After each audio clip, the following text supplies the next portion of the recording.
tumak ninahnya satu hal atau satu rukun. 13. Kalau dipecah tumak ninahnya nanti sampai 17.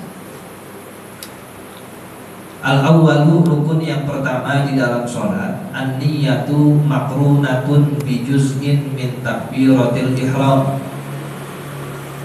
yaitu niat yang berbarengan dengan bagian dari takbiratul ihram. Niat kita saat dilakukan harus bareng dengan sebagian takbiratul ihram. Takbiratul ihram itu Allahu Akbar, mau di bagian depan, tengah atau belakang, di situ harus tersisipi niat. Namanya muqaranah urfiyah. Ini yang paling gampangnya dipilih pendapat ini. Adapun yang paling sulit namanya nanti muqaranah haqiqiyah, bukan bijuz'in, bikullin min takbiratul ihram. Yang ada di sini itu pilihan yang diunggulkan oleh para ulama madhab karena dilihat lebih mudah bagi kita orang awam. Umpama kita takbiratul ihram Allahu Akbar, berapa detik tuh? Umpama 3 detik, 4 detik, maka boleh kita sisipkan niat di detik pertama, kedua, atau ketiga, atau keempat, atau kelima. Umpama pada detik pertama Allahu, dalam hati nih usolli fardhal isya'i, Allahu Akbar, udah gak ada niat lagi, sah. Sebab itu dikatakan juz'un min takbiratul ihram, bagian dari takbiratul ihram. Jadi yang disebut niat adalah ketika kita membarengkan hal tersebut dengan takbiratul ihram. Adapun sebelumnya kita lafazkan itu belum niat namanya, baru azam. Usolli fardhal isya'i 4 raka'atin dan seterusnya, itu kita lafazkan belum niat. Tapi ketika kita takbiratul ihram Allahu, mulut ngomong takbir, hati mengucapkan niat. Dalam sholat fardu ada 3 unsur yang gak boleh hilang di dalam niat. Pertama qasdul fi'il, usollinya. Kedua naw'us sholat, umpama isya. Ketiga penyebutan fardunya. Ini 3 hal, 3 unsur harus ada ketika kita takbiratul ihram. Umpama sholat isya, usolli fardhal isya, ini harus ada. Adapun selebihnya 4 raka'atin mustaqbilal qiblati adaan makmuman lillahi ta'ala, itu sunnah. Umpama tidak terhadirkan itu nggak apa-apa. Tapi jangan sampai 3 hal tadi, usollinya, fardhonya, isya, zuhur atau subuh, di nawus sholat nggak ada, maka nggak sah niatnya. Nggak sah niatnya, nggak sah sholatnya. Dalam sholat fardu 3 hal ini, kalau guru kita ngajarin paket lengkap sampai 4 raka'atin mustaqbilal qiblati adaan makmuman lillahi ta'ala. Nggak apa-apa, bagus. Cuman kita sebagai orang yang niat harus tahu dalam pelafazan niat tersebut, mulai dari usolli sampai lillahi ta'ala, mana yang fardu, mana yang sunnah, kudu tahu tuh. Karena kalau kita tidak tahu, ditakutkan ngejar semuanya tapi nggak dapat, nanti nggak sah. Yang penting 3 tadi. Usolli, kita melakukan apa tuh? Sholat. Fardunya sebagai status sholatnya. Al-isya umpama sebagai macam sholatnya. 3 hal yang harus ada di dalam niat. Kalau sunnah lebih gampang lagi. Usolli umpama ad-duha tanpa sunnatan boleh, karena yang demikian lebih ringan. Sholat nafilah mabniyatun ala takhfif, jadi lebih mudah, lebih ringan. Kalau sholat fardu 3 hal tadi mesti ada dalam niat. Jadi perhatikan, ketika kita takbiratul ihram, di situ ada niat yang gak boleh lepas. Maka niat sholat dengan takbiratul ihram, 2 rukun yang dilakukan menjadi 1. Wasani, yang kedua daripada rukun sholat, al-qiyamu fil fardi lil qadiri alaih, berdiri di dalam sholat fardu bagi yang mampu melaksanakannya, yaitu mampu untuk berdiri, lagi sehat, lagi normal, gak ada sakit apa. Sholat duduk buat fardu ya, kalau buat sunnah nanti beda lagi. Sholat isyanya duduk. Kenapa duduk? Pengen aja. Padahal dia mampu berdiri, sah. Kenapa yang demikian? Karena dia mampu untuk melakukan sholatnya dalam berdiri. Maka berdiri rukun, artinya harus dilakukan kalau memang dia mampu melaksanakannya.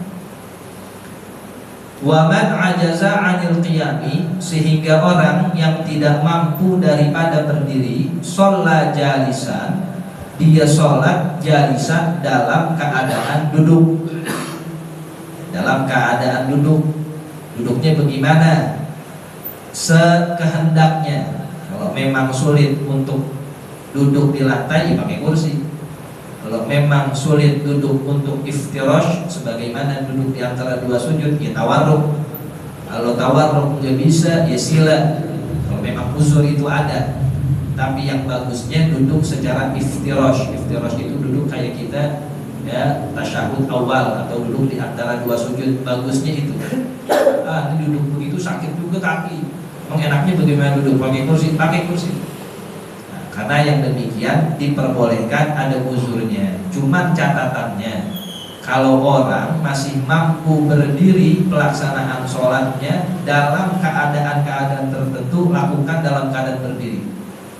Umpama dia jalan ke masjid bisa diri, jalannya diri. Mungkin ngesot dia ke masjid atau ke musola. Giliran di musola, sholatnya main duduk aja. Padahal masih mampu 2 rakaat diri, maka harus dia lakukannya dengan berdiri itu 2 rakaat.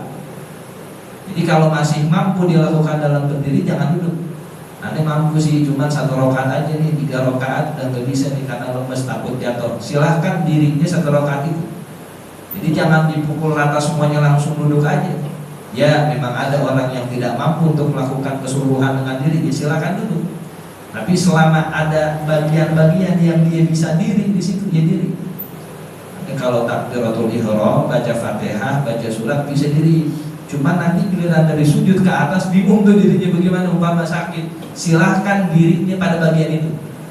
Jadi jangan langsung duduk buat baca Fatihahnya, karena di situ dia mampu.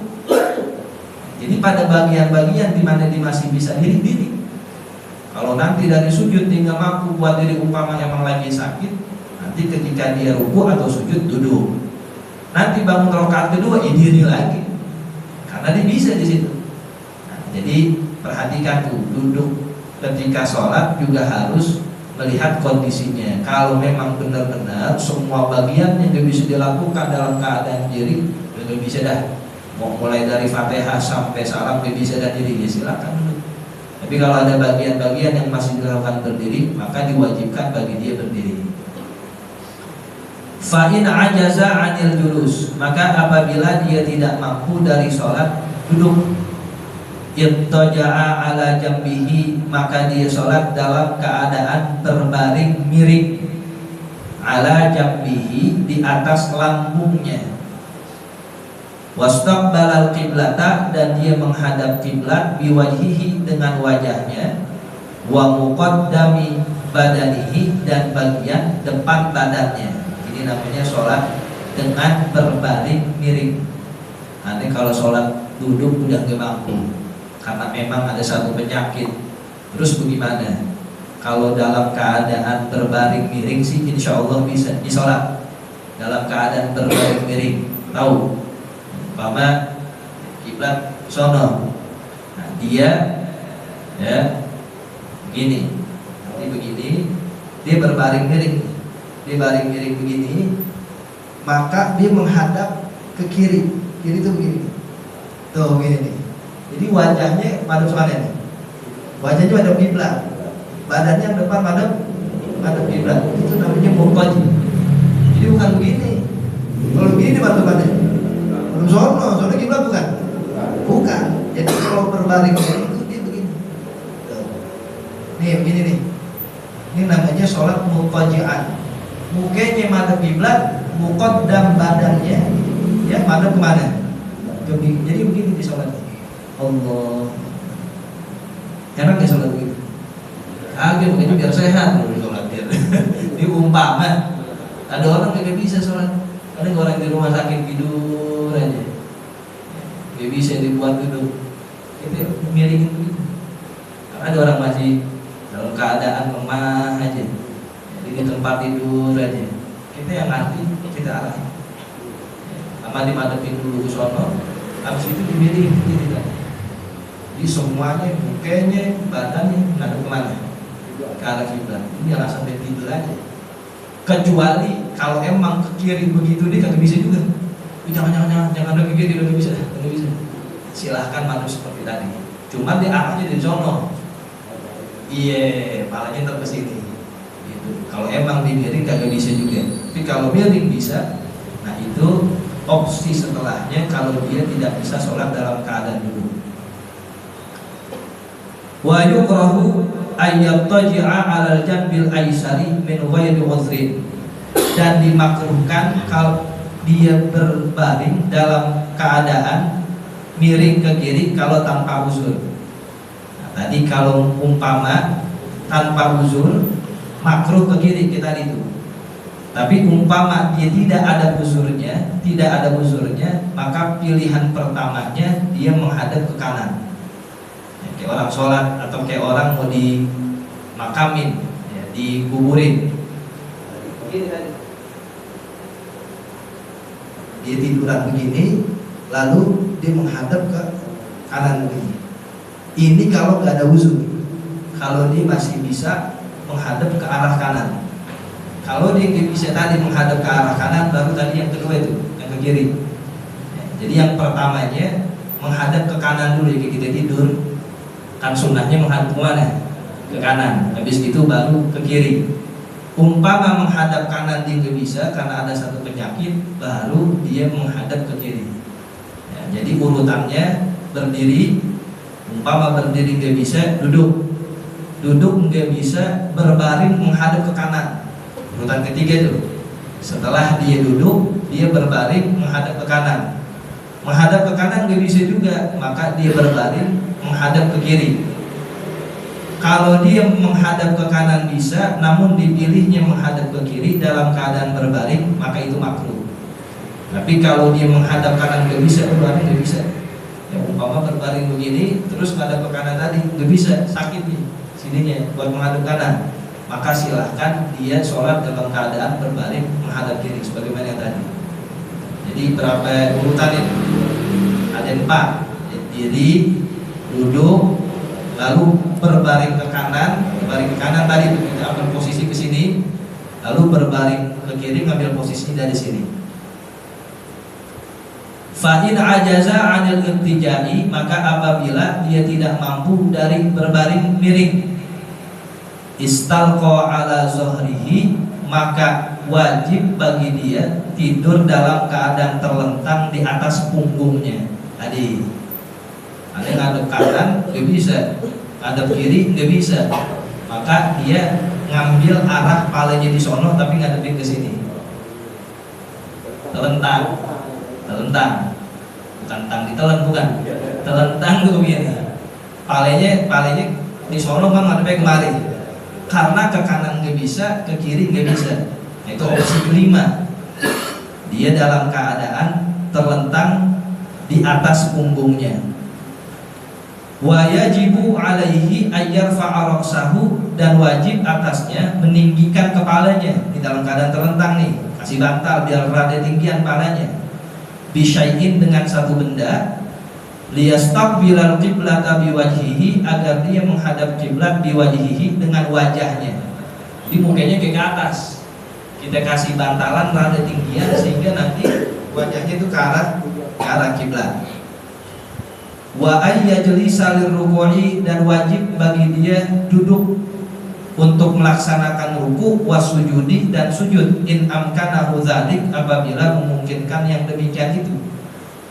Ya, kalau orang udah sholat dalam keadaan tidur ya susah buat duduk buat ruku diri. Ya, kalau bisa nih, umpama di dalam keadaan tidur, Allahu Akbar, ruku sama sujudnya bisa diri, wajib diri itu dia. Cuman biasanya kalau orang sholat udah dalam keadaan tidur ya masih diri bisa. Jadi kalau dia bisa ruku sama sujud diri dari awal dia diri. Nah ini kata pengarang, in amkanahu dzalik, apabila memungkinkan bagi dia untuk melaksanakan ruku dan sujudnya itu diri, maka dilakukan diri. Kalau tidak, duduk. Tapi Tapi kalau tidak bisa duduk juga, maka dari awal sampai habis dilakukan dalam keadaan tidur terlentang. Fa'in ajaza, maka apabila dia tidak mampu dalam keadaan seperti itu, asyara bi ra'sihi, dia isyaratkan untuk sujud dan rukuknya dengan palanya. Fa'in ajaza, maka apabila dia tidak mampu, asyara bi ajfanihi, dia isyaratkan dengan kelopak matanya. Gerak nggak bisa sama sekali, pakai mata.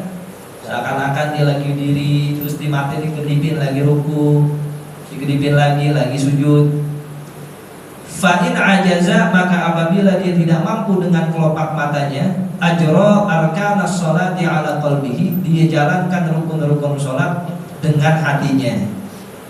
Wa fi jami'i zalika la yanqusu min ajrihi syai'un, dan dalam keadaan itu semua tidak mengurangi dari pahalanya sedikit pun. Kenapa? Li'udhri, karena ada uzurnya. Kalau ada uzur, maka tidak ada pengurangan pahala. Tapi kalau nggak ada uzur, biasa orang masih bisa diri, sholat tiduran, sholat bisa tidur, Allahu Akbar, biasa orang masih bisa diri. Nah, itu cara sholat. Yang pertama, rukunnya harus diri. Umpama kagak bisa diri, lemah bener duduk. Umpama duduk nggak bisa, berbaring ngadep kanan, itu tadi. Kanan nggak bisa, berbaring ngadep kiri. Kiri nggak bisa, terlentang, palanya tinggiin biar mukanya menghadap ke kiblat. Nggak bisa juga pakai kelopak matanya, nggak bisa juga pakai hatinya.